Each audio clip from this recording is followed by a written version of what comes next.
Selamat siang Bapak Ibu semua. Yang saya hormati Ibu Kepala Sekolah SD 067241 dan kepada Bapak Ibu Guru SD 067241. Hari ini kita berkumpul di sini untuk mengikuti tertib acara hari ini. Ialah yang pertama pembukaan, yaitu oleh saya sendiri. Yang kedua, kita berdoa sebelum acara ini dimulai supaya acara ini bisa berjalan dengan lancar dan baik. Untuk berdoa, karena di sini cuma ada satu bapak-bapak ya, bapak. Assalamualaikum warahmatullahi wabarakatuh. Sebelum kita mulai acara, mari kita berdoa menurut agama dan kepercayaan masing-masing, dan izinkan saya yang muslim membawanya.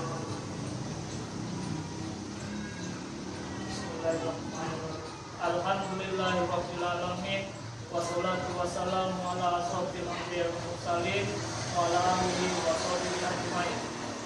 Ya Allah, di siang ini kami berkumpul mengadakan seminar kecil untuk penambahan ilmu kami. Berkahilah ilmu ini biar agar kami terapkan di kehidupan kami dalam pekerjaan ini. Ya Allah, berilah kami kesehatan dan lancarkanlah acara kami ini. Fil akhirati hasanah wa qina adzabannar. Walhamdulillahirabbil alamin. Dari Ibu Kepala Sekolah, Ibu Dona Irmayani SPD, kepada Ibu kami persilakan.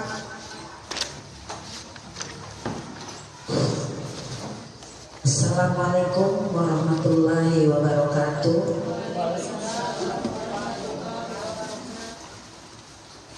Selamat siang dan salam sejahtera bagi kita semua.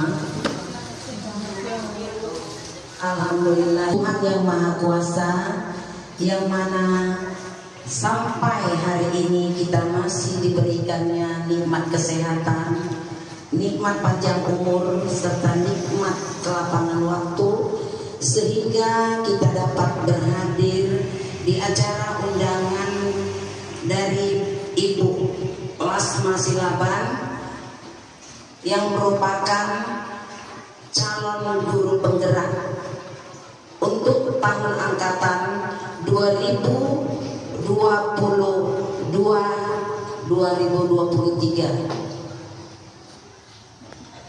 Nah, tidak lupa juga kita curahkan salawat dan salam kita kepada junjungan kita Nabi besar Muhammad Sallallahu Alaihi Wasallam.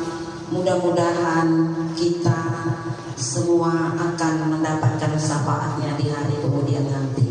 Amin, amin ya robbal alamin. Yang saya hormati ibu-ibu guru saya yang hebat, ya. Dan saya mengucapkan terima kasih yang sebesar-besarnya kepada ibu guru semua yang merupakan untuk menambah ilmu dan wawasan bagi kita semua. Nah, materi yang akan disampaikan nanti yaitu mengenai budaya positif. Jadi ini bisa kita terapkan nantinya, mana kita harapkan pertemuan kita ini mendapat berkah dari Tuhan Yang Maha Kuasa dan sukses, berjalan lancar, dan kita ambil hikmahnya dan manfaatnya nanti. Hanya inilah yang dapat saya sampaikan. Mudah-mudahan dapat kita ikuti sampai selesai nanti. Terima kasih. Hidayah. Assalamualaikum warahmatullahi wabarakatuh dan selamat siang.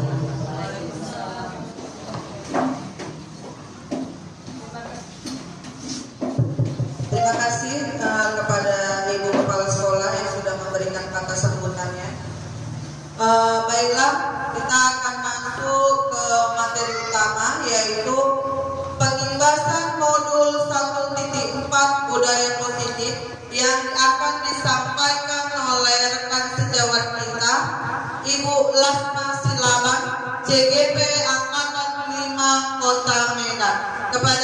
saya. Baik, terima kasih untuk Ibu Ernawati sebagai MC kita siang hari ini. Ya Bapak Ibu, sebelumnya saya ucapkan terima kasih atas kesediaannya untuk meluangkan waktu bersama dengan kita berbagi ya terkait dengan budaya positif ya yang akan kita terapkan di sekolah maupun di kelas kita masing-masing. Ya, Bapak Ibu. Nah, sebenarnya apa sih pentingnya budaya positif ini? Nah, di sini kita bisa lihat latar belakang bahwasanya suasana positif itu sangat diperlukan ya dalam mendukung pembelajaran yang akan kita lakukan di dalam kelas.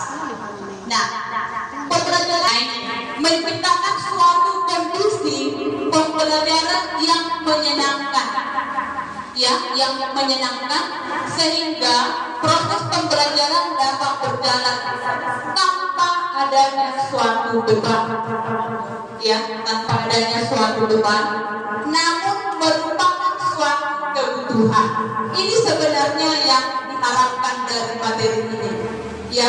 Jadi budaya positif itu kita lakukan bukan beban, tetapi merupakan suatu kebutuhan ya. Kebutuhan untuk apa? Untuk menciptakan suasana yang menyenangkan di kelas kita dan juga di sekolah kita. Itu latar belakangnya ya Bapak Ibu. Nah, sebenarnya apa sih budaya positif itu? Nah, budaya positif slide kedua ya, itu merupakan nilai-nilai. Nah, kalau kita feedback ke belakang, apa sih nilai? Kalau nilai itu sesuatu ya, sesuatu yang kita anggap penting dalam hidup kita yang akan nantinya menjadi sebuah kebiasaan, dari kebiasaan menjadi sebuah karakter, akhirnya mendarah daging dalam hidup kita. Itu budaya positif. Nah, budaya positif itu seperti apa sih? Sekarang ini Bapak Ibu sebenarnya yang sangat diharapkan ya. Saya ketika kolaborasi di dalam ruang virtual, saya bilang sama fasilitatornya, memang luar biasa materi ini, penting sekali. Nah, bagaimana kita sebagai guru ya membudayakan budaya positif itu lahir dari diri kita. Namanya istilahnya motivasi intrinsik. Karena timbul dari hati kita yang paling dalam, bukan karena sesuatu. Maaf, bukan karena ingin mendapat nilai SKP-nya tinggi dari kepala sekolah, bukan karena ingin dipuji oleh teman-teman, bukan karena ingin dipuji oleh orang tua, namun kita melakukannya karena hati kecil kita yang tergerak melakukannya. Itu dia. Itu sebenarnya pentingnya disiplin positif ini. Yang nantinya ketika itu sudah kita lakukan secara terus-menerus, akhirnya menjadi sebuah karakter dan menjadi mendarah daging dalam hidup kita. Kita melakukan sesuatu yang positif, yang disiplin, bukan karena sesuatu hal yang kita harapkan. Ini ya Bapak Ibu guru. Nah, jadi dia timbul dari hati kita, motivasi intrinsik yang menumbuhkannya sehingga kita melakukannya. Ya, memang benar, pasti ada kaitannya dengan ibu kepala sekolah. Penilaian pasti tetap berjalan, walaupun secara tidak langsung kita melihat beliau menilai kita masing-masing. Tetapi itu adalah unsur kedua, ya bukan itu yang pertama. Tetapi yang pertama adalah ketika itu kita lakukan berarti kita ada itu dia. Oke, silakan itu slide berikutnya. Nah, bagaimana langkah-langkahnya? Sebenarnya ini kita mulai dari kelas kita masing-masing dengan membuat sebuah keyakinan kelas. Kalau Bapak Ibu guru masih ingat ketika kita melakukan IHT pada awal tahun ajaran yang baru yang lalu, di situ saya sampaikan bahwasanya kita masing-masing perlu melakukan kesepakatan kelas di awal pembelajaran. Kesepakatan kelas itulah yang nantinya melahirkan sebuah keyakinan kelas. Apa sih keyakinan kelas? Nah, ini lagi kan begitu.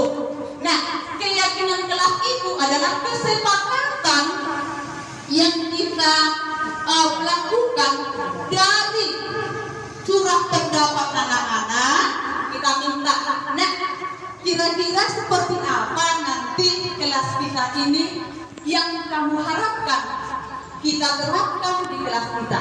Nanti anak-anak ada yang bilang, misalnya, ya ini selalu bersikap hormat pada siapapun ya, bukan hanya pada ibu guru, pada teman, pada orang tua murid dan seterusnya.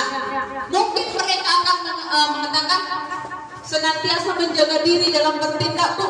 Oke, kita tampung. Apa yang mereka sebutkan, ya, apa yang mereka ucapkan kita tampung dulu. Nah, setelah itu kita lihat mana kira-kira kesepakatan kelas yang sesuai dengan kondisi kita. Itulah kita jadikan sebagai suatu keyakinan kelas yang nantinya itu adalah sesuatu yang harus kita kerjakan di kelas ini. Jadi begini contoh ya, kalau ada butir kesepakatan kelas yang kita buat misalnya hadir tepat waktu. Ketika ada anak yang telat, ada anak yang terlambat, itu bisa kita ingatkan kembali keyakinan kelas yang kita sebutkan tadi. Nah, hari itu kan kita sudah buat nih keyakinan kelas kita.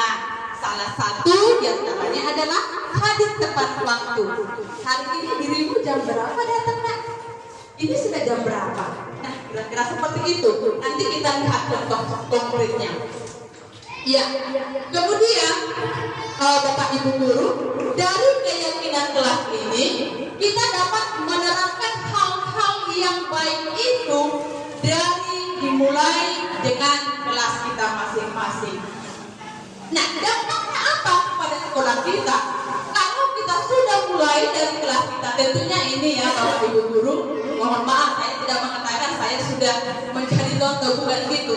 Tetapi ketika kita melakukan ini, tentunya kita yang objek pertamanya. Bapak Ibu guru, saya itu yang pertama menjadi contoh dulu. Gak mungkin saya buat kesepakatan kelas ternyata itu hanya berlaku pada anak-anak. Bagi saya tidak, itu bohong namanya. Kesepakatan kelas itu berarti kedua belah pihak antara anak dengan gurunya sama-sama melaksanakannya. Itu dia. Ya, jadi saya harus memberikan contoh dulu. Ya, saya memberikan contoh dulu, teladan bagi mereka, sehingga ketika saya sudah menjadi contoh, mereka akan mengikut, dan tentunya yang kita lakukan ini terus-menerus berlangsung, akhirnya menjadi sebuah kebiasaan, karakter, dan muaranya menjadi mendadak dalam hidup mereka. Silakan Bu, slide berikutnya. Oke, nah Bapak Ibu guru, apa rupanya kira-kira urgensinya melakukan ini semua? Ada beberapa hal yang perlu kita sadari ya Bapak Ibu guru, bahwasanya manusia itu memiliki 5 kebutuhan dasar. Yang pertama adalah kebutuhan untuk bertahan hidup. Nah, tentunya kita akan kembali dulu flashback dulu ke kegiatan kita sehari-hari. Kalau kita lihat Bapak Ibu guru masih setengah jam berdiri di lapangan ya. Anak-anak kita itu sudah apa? Ada yang maaf pucat, sudah mau jatuh karena apa? Tidak makan. Kebutuhan bertahan hidup ini berkaitan dengan makanan, ya, makanan, sandang dan juga perumahan tempat tinggal ya salah satunya. Tetapi yang paling utama adalah makanan. Apa sih kaitannya dengan keyakinan kelas yang tadi? Ada kaitannya ya Bapak Ibu guru. Kalau kita sudah terapkan itu di kelas kita, lalu kita aturkan. Nah, kalau kamu tepat waktu bangun, tentu pasti bisa sarapan dengan baik. Masalahnya kalau mereka bangun setengah 8. Hari Senin yang lalu, Ibu Kepala Ibu saya bertanya pada murid saya di depan gerbang, saya tanya, jam berapa bangun? Jam 7 tadi ya Bu. Mama jam berapa? Belum bangun. Nah itu dia. Ini yang terjadi ya Bapak Ibu guru. Iya benar, murid saya itu Bu. Nah tapi inilah yang mau kita tanamkan. Supaya mereka bisa nanti memenuhi kebutuhan mereka. Kebutuhan akan makanan sehingga mereka bisa tepat waktu juga hadir ke sekolah. Itu dia. Nah Bapak Ibu guru, kebutuhan bertahan hidup ini tentu kita semua, yang bukan hanya anak-anak, kita pun demikian. Kalau kita pun datang ke sekolah tidak sesalkan, memang betul. Tentu semangat kita kan berbeda ya kan begitu. Nah, makanya kalau saya kadang-kadang begini, diusahakan makan dari rumah, tapi kalau tidak sempat sampai di depan pintu makan. Kenapa? Malu juga sama anak-anak kalau saya makan di sini. Gak sanggup saya makan pun, terus terang aja saya bilang. Nah, jadi kadang dari di depan itu sudah masuk semua baru saya makan di situ kalau tidak sempat. Nah, untuk menghindari hal seperti itu maka saya lakukan apa? Ini kembali lagi.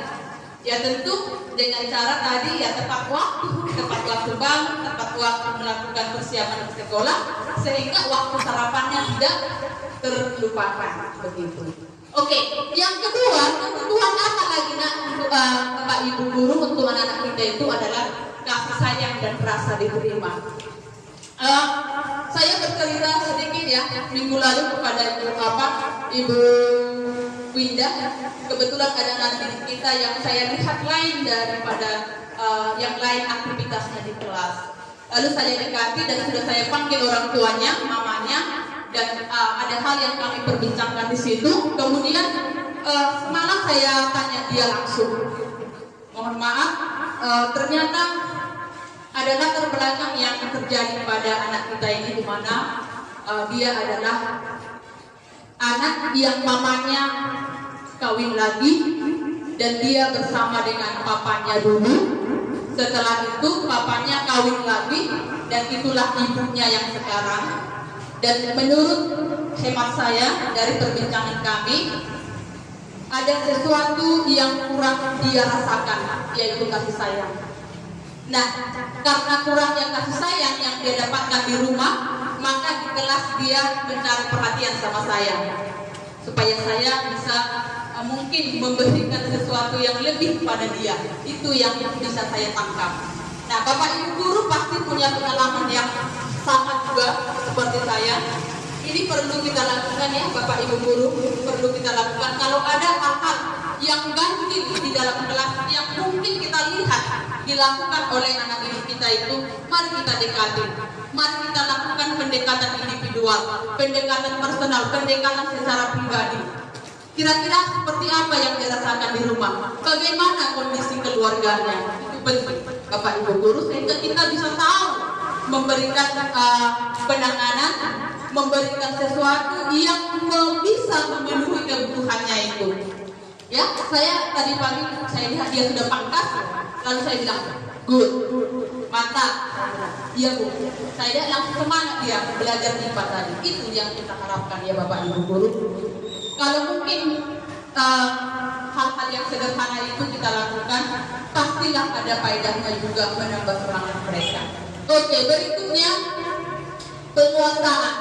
Penguasaan ini berkaitan dengan perilaku anak yang ingin menguasai ingin tampil sendiri, ya.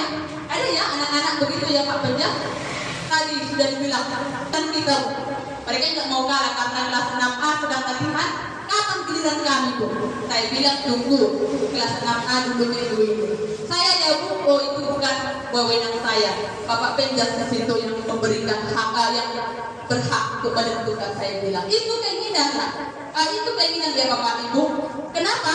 Karena sesuatu yang mungkin menjadi kegemaran mereka, lalu ketika itu dilakukan mereka ingin tampil. Mungkin tadi anak-anak yang tadi suka menjadi paskibra, kita tidak tahu. Sehingga begitu dilihat teman-temannya di sana, Bu saya ya Bu jadi penggerak bendera, saya bilang bukan wewenang saya, Bapak Penja. Nah jadi itu ya Bapak Ibu guru, ini kita tampung, kita respon ya Bapak Ibu guru. Berarti kalau ada seperti itu kemungkinan dia adalah memiliki sesuatu potensi di situ. Ya, jadi kita follow, kita tampung, kita tidak lanjuti itu maksudnya, ya. Kemudian kebebasan, freedom. Nah, kebebasan ini memang di dalam kita bertindak tentu ada batas-batasnya. Demikian juga anak didik kita ya Bapak Ibu guru. Mereka mungkin butuh sesuatu hal yang bisa mengekspresikan apa yang ada di dalam hati mereka. Kenapa seperti itu? Karena mungkin ya ini saya pikir sudah semua memahami bahwasanya anak-anak itu kan pada dasarnya adalah unik, ya. Mereka punya potensi yang mungkin selama ini kita belum tahu, ya. Kita belum tahu. Maka kita berikan kebebasan kepada mereka untuk mengekspresikan potensi itu, ya. Mengekspresikan potensi itu dan kebebasannya. Tapi ingat, Bapak Ibu guru, jangan sampai artinya menjadi sesuatu yang individualistis, mau tampil sendiri terus, tidak. Kita tetap juga awasi, kita berikan juga kesempatan yang lain. Tetapi kalau ada yang di antara murid kita itu yang ingin seperti itu, ingin mengekspresikan dirinya, potensinya, mari kita juga tampung, ya. Itu supaya apa? Kebutuhan dia untuk menampilkan potensinya itu terwujud, ya. Makanya kita lakukan di program sekolah kita sebagai salah satunya wujud dari Merdeka Belajar, bahwasanya 2 kali dalam seminggu kita unjuk karya, ya. Unjuk karya itu bagian dari situ Bapak Ibu, follow up-nya. Nah, kemudian kesenangan. Nah, ini lagi anak-anak kita itu punya kesenangan tersendiri, ya. Mungkin terkait juga dengan hobi, ya. Ketika kita bekerja dalam kelas, kita sampaikan studi tour, luar biasa semangatnya. Kesenangan mereka, oh ya, sudah lama tidak ada studi tour, sudah lama tidak pernah keluar dari kota Medan. Nah, ini salah satu contohnya, ya, studi tour. Tapi bagaimana sebenarnya kita sebagai peran kita sebagai guru? Yang ini semua kita harus perhatikan, kita tampung dan kita tidak lanjuti, ya. Supaya apa? Mereka ketika melakukan itu semuanya, mereka dipenuhilah kebutuhan mereka itu. Tetapi walaupun kita misalnya melakukan seperti tadi kebebasan, ya, kesenangan, semuanya itu dalam kontrol kita. Kontrol kita itu ada 5. Ya, ini dia. Kita sebagai guru punya wewenang, punya posisi kontrol ada 5, ya, untuk tadi menampung, mengembangkan dan meningkatkan menjawab kebutuhan anak didik kita yang tadi. Ada 5 posisi kita. Posisi yang pertama adalah sebagai penghubung. Sebagai penghubung, yang bagaimana lagi ini, Bapak Ibu guru? Ya, dari ke-5 ini saya mau bertanya dulu Bapak Ibu guru, kira-kira yang idealnya posisi kita sebagai guru dari 5 posisi kontrol ini yang mana? Saya meminta pendapatnya, siapa yang bersedia sebelum saya lanjutkan. Posisi kontrol yang mana yang ideal, yang layak, yang sebaiknya kita lakukan sebagai guru? Ada yang bertanya? Yang memberi pendapat?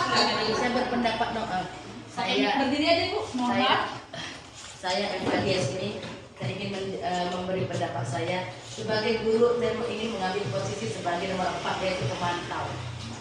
Karena di sini kan SD dan mereka masih anak-anak menurut saya. Jadi ya begitulah. Oke. Berarti menurut Ibu Eva, posisi kontrol yang sebaiknya atau yang idealnya dimiliki oleh seorang guru itu adalah pemantau. Oke, ada yang lain Bapak Ibu? Silakan. Terima kasih. Silakan. Kalau saya pribadi,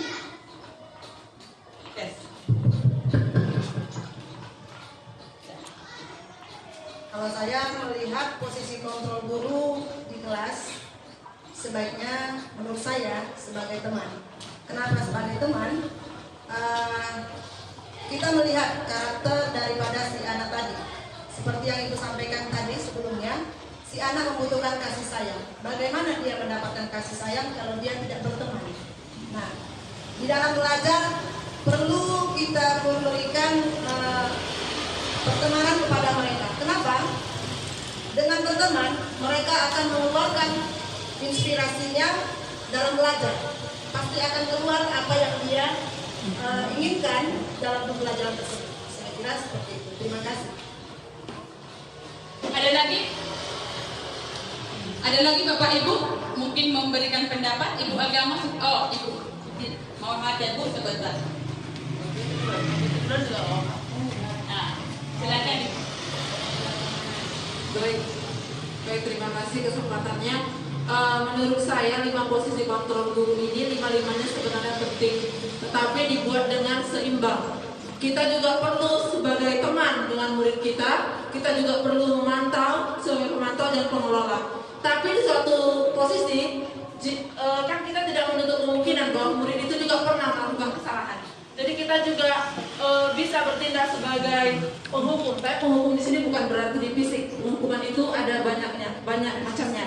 Dan itu juga bisa sebagai membuat rasa bersalah, bukan membuat dari murid itu terundung atau bagaimana. Tapi kita bisa tanamkan dalam diri murid itu, oh iya ya, kalau aku kayak gini, begini ya, supaya dia berpikir bahwa itu ada rasa bersalah kalau dia melakukan kesalahan.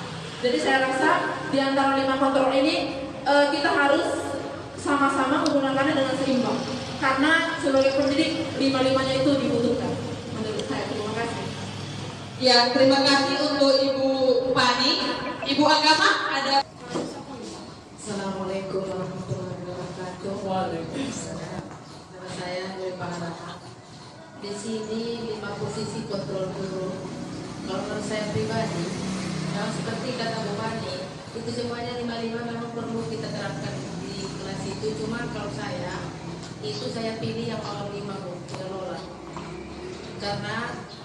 Karena kita lah sebagai guru yang mengelola kelas itu, sehingga semua pembelajaran itu berhasil, semua anak itu bisa dijadikan sebagai teman, bisa kita untuk menghukum suatu murid. Jadi kita posisinya adalah pengelola sebagai manajer paling tinggi gitu. Ya. Oke, terima kasih Bu. Oh Ibu silakan. Mohon ini. Silakan. Terima kasih kesempatan yang diberikan kepada kami.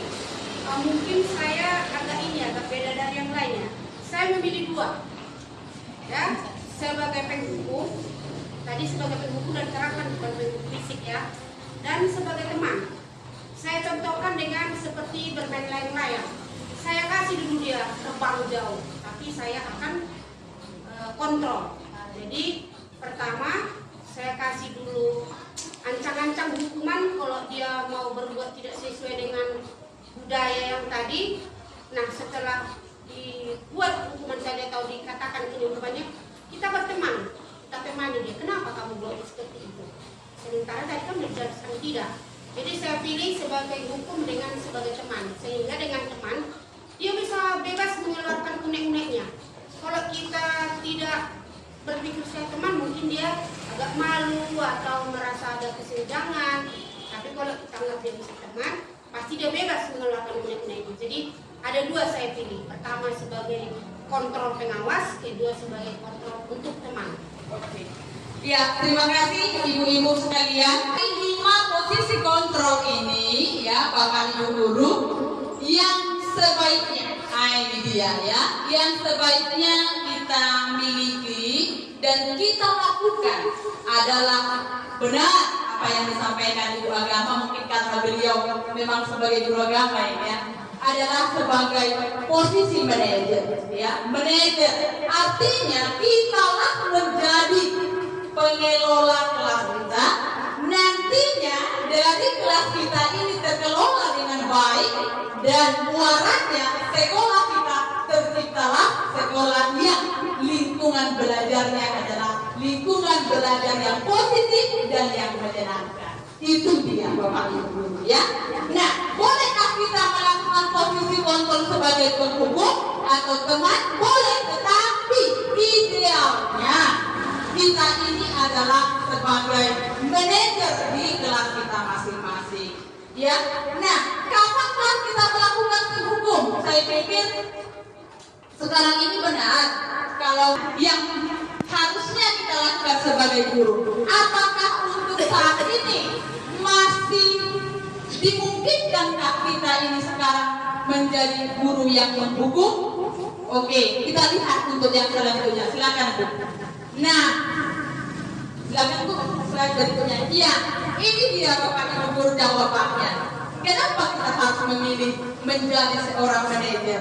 Kenapa kita memilih menjadi seorang pengelola yang baik di kelas kita? Ini jawabannya Bapak Ibu. Ini namanya segitiga restitusi. Ya, segitiga restitusi itu tahapannya yang pertama menstabilkan identitas, yang kedua validasi tindakan yang salah, yang ketiga menanyakan keyakinan. Bu guru seperti apa kira-kira maksudnya itu? Ya, saya mungkin tampilkan sejenak. Boleh izin Bu, video saya sewaktu melakukan restitusi. Tolong Bu, di CB kelas tutup dulu.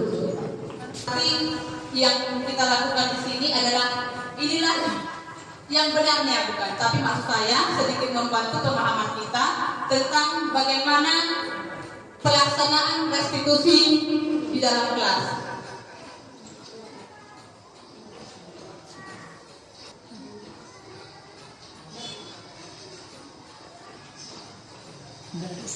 Murid itu, tapi Bapak Ibu jangan mempermalukan murid, jangan memanggilnya di dalam kelas.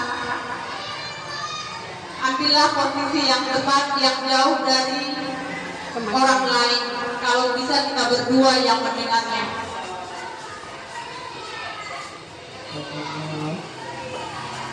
Oke, ini dia. Jadi kita di sini Bapak Ibu guru, apa yang kita lakukan?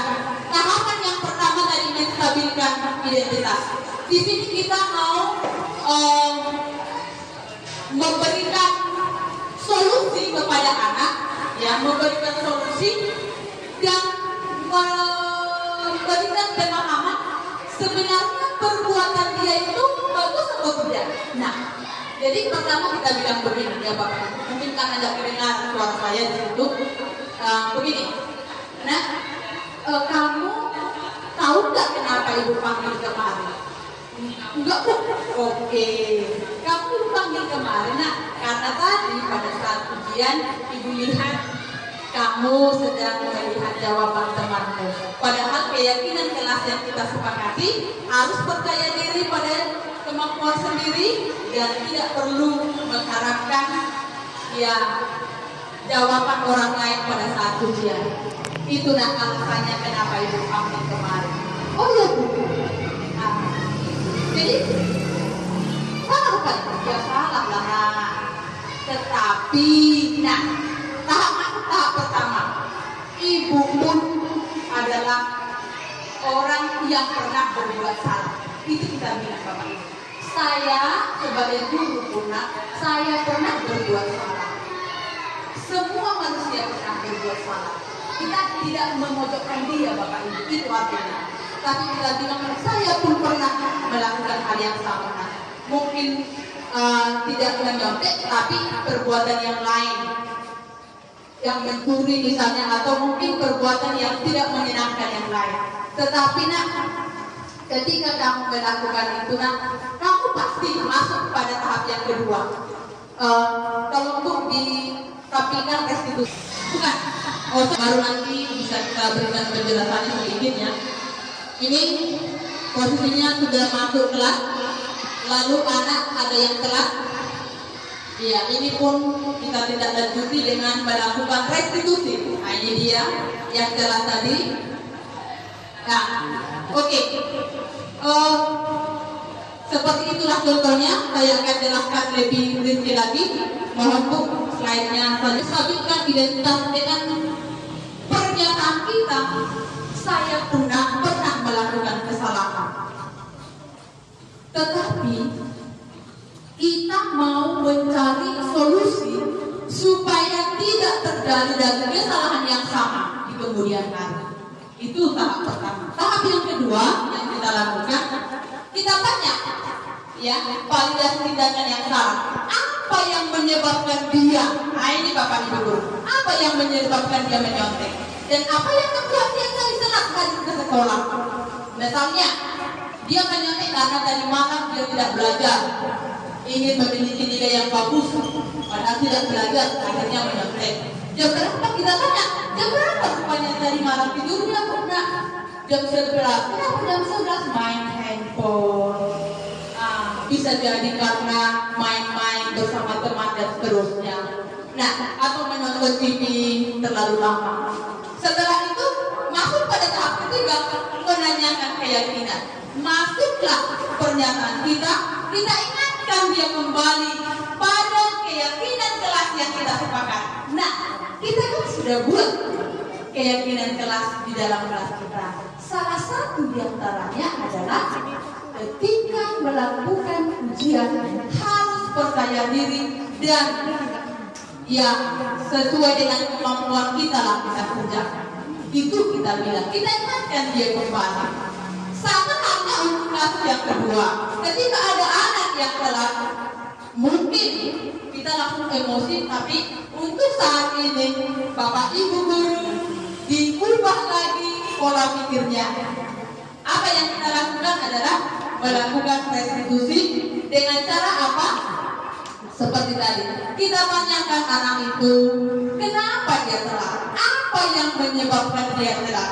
Siapa tahu dia adalah orang atau anak yang sedang membantu neneknya, karena neneknya itulah satu-satunya pencari nafkah di rumah, sehingga dia harus mengantarkan dulu jualannya dan seterusnya. Bisa jadi seperti itu Bapak Ibu Guru. Kalau kita langsung masukkan ke hukum tadi, maka kita tidak tahu latar belakang itu. Itu dia alasannya. Kenapa kita tidak posisi kontrol ke hukum? Kenapa kita tidak berbuat rasa bersalah? Nanti ketika kita langsung menjudge dia, maka dia akan tidak percaya diri. Apa dampaknya Bapak Ibu Guru? Dampaknya adalah dia akan merasa minder, ya, akan merasa minder. Ini yang harus kita hindari sebagai Bapak Ibu Guru, sebagai pendidik. Jangan sampai pernyataan kita membuat anak-anak jadinya merasa minder dan tidak percaya diri lagi. Kita stabilkan, kita buat posisi diri kita itu pernah juga melakukan kesalahan, pernah juga berbuat salah, supaya mereka bisa mengutarakan alasan sebenarnya kenapa mereka melakukan itu. Itu dia Bapak Ibu Guru. Nah, jadi Bapak Ibu Guru mungkin yang hal-hal yang kita lihat ini sebenarnya sudah kita lakukan. Saya yakin mungkin sudah kita lakukan, tetapi lebih dipertajam lagi setelah kita mendapatkan materi ini. Harapannya ya Bapak Ibu Guru, harapannya kita ini sekarang Bapak Ibu Guru kembali pada paradigma yang baru. Jangan lagi mengingat situasi. Memang kalau kita flashback kembali ketika kita sebagai siswa dulu, posisi kita memang tidak tidak ada lagi tidak pernah kita melarang kalau misalnya Bapak Ibu Guru dipukul, kita dicambuk atau nggak usah disambung, mungkin pakai roll ya dulu ya. Kalau saya rasakan itu pakai roll. Begitu saya dipukul pakai roll itu tidak apa dan tidak menjadi masalah buat pihak sekolah. Nah, tapi sekarang coba kita lakukan seperti itu, apa yang terjadi? Dampaknya kita langsung berurusan kepada pihak yang berwajib, iya kan Bapak Ibu Guru? Nah, jadi bagaimana caranya supaya itu tidak terjadi lagi? Apa yang harus kita lakukan? Inilah sekarang harapan dari pemerintah, khususnya juga harapan dari materi ini. Kita ubahlah pola pikir kita. Jangan lagi kita orang-orang yang melakukan hukuman dengan tidak tidak berdasar, atau katakanlah dengan melakukan sesuatu yang menyakiti orang lain. Ya, jadi hukuman itu sekarang Bapak Ibu Guru kalau bisa kita gantilah dengan cara pendekatan. Itu yang kita harapkan dari materi ini. Kita lakukan pendekatan Kita tanya apa penyebabnya, kita tanya kenapa dia seperti itu, apa alasannya, apa yang terjadi dengan keluarganya. Itu yang harus kita lakukan sebagai guru. Oke, mungkin slide berikutnya. Iya, ini dia tadi yang selanjutkan itu. Nah, ini contoh-contoh kalimat yang kita sampaikan. Tidak ada manusia yang sempurna. Saya juga pernah melakukan kesalahan yang seperti itu. Kita bisa menyelesaikan masalah ini. Bapak Ibu tidak tertarik mencari siapa yang salah, tapi Bapak atau Ibu, kita itu maksudnya ya Bapak Ibu, ingin mencari solusi dari masalahmu ini. Kenapa kamu terlambat tiap hari? Contoh, kalau dia adalah anak yang sering terlambat. Berikutnya, yang kedua inilah dia validasi tindakan yang salah. Kamu pasti punya alasan melakukan persiapan malamnya, karena malamnya tidurnya lama sehingga tidak belajar, atau kondisi persiapannya tidak ada sama sekali, maka dia yang menjadi ambil jalan pintas untuk menyontek. Selanjutnya tahapan yang ketiganya tadi adalah dia, kamu nanti, ini perlu kita tanyakan Bapak Ibu, kamu mau jadi seorang seperti apa nantinya? Kalau masih terus terlambat atau masih terus menyontek, kapan dong kita nanti jadinya orang yang berhasil? Ya, kalau tidak bisa menjawab, nggak apa-apa kan? Ada nanti remedial atau kalau yang terlambat kan nanti bisa kamu ubah untuk ke depannya. Besok Ibu yakin pasti kamu akan menjadi orang yang tepat waktu dan disiplin. Kita bilang seperti itu Bapak Ibu guru. Itulah di tahap ketiga itu tadi. Oke, selanjutnya slide berikutnya. Nah, oke, sudah selesai. Nah, harapannya Bapak Ibu guru, harapannya dari kegiatan ini kita sekarang dibukakan kembali pemahaman kita ya Bapak Ibu guru. Bagaimana sebenarnya kita sebagai guru melakukan tugas kita itu adalah karena adanya motivasi intrinsik.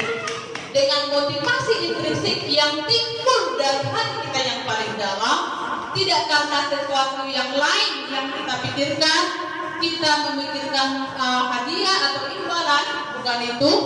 Dengan demikian kita bisa menjadi orang-orang yang nantinya yang memiliki budaya positif dimanapun kita berada, sehingga itu menjadi sebuah kebiasaan. Dari kebiasaan menjadi karakter, dari karakter akhirnya mendarah daging bagi kita. Itu harapannya Bapak Ibu guru. Tidak ada lagi hukuman fisik, tidak ada lagi hukuman verbal. Dengan kata-kata kita pun itu hukuman juga, yang mungkin menyakiti anak sampai besar pun dia bisa menyimpan di dalam pikirannya. Ya, yang kita harapkan adalah sebagai guru, maunya kita ketika berjumpa dengan anak kita, alumni dari sekolah kita ini, ada hal-hal yang positif yang mereka ingat, yang kita berikan, sehingga dengan demikian mereka juga mengimbaskan itu kepada yang lain dimanapun dia berada. Itu harapannya Bapak Ibu. Itu saja Bapak Ibu guru yang bisa saya sampaikan. Mohon maaf kata-kata yang kurang berkenan. Terima kasih untuk kita semua. Selamat siang dan salam dan bahagia.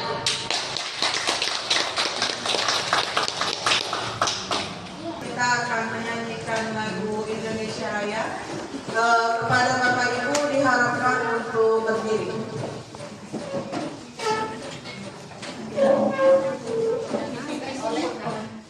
Yang dipimpin oleh Ibu Helmida Sitanggang.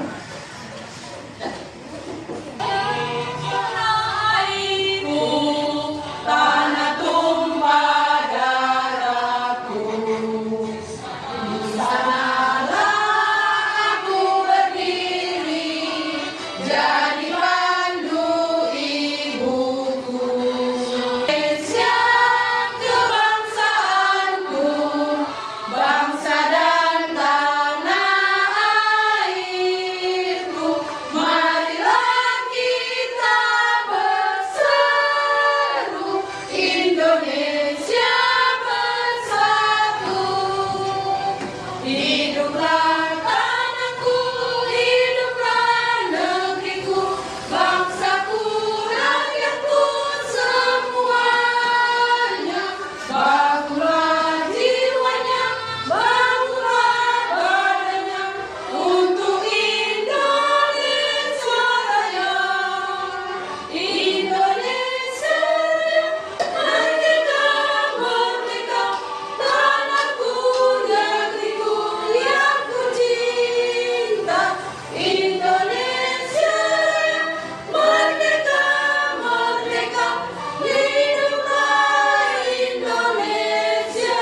kecil kita hari ini mengenai penimbasan modul 1.4 budaya positif.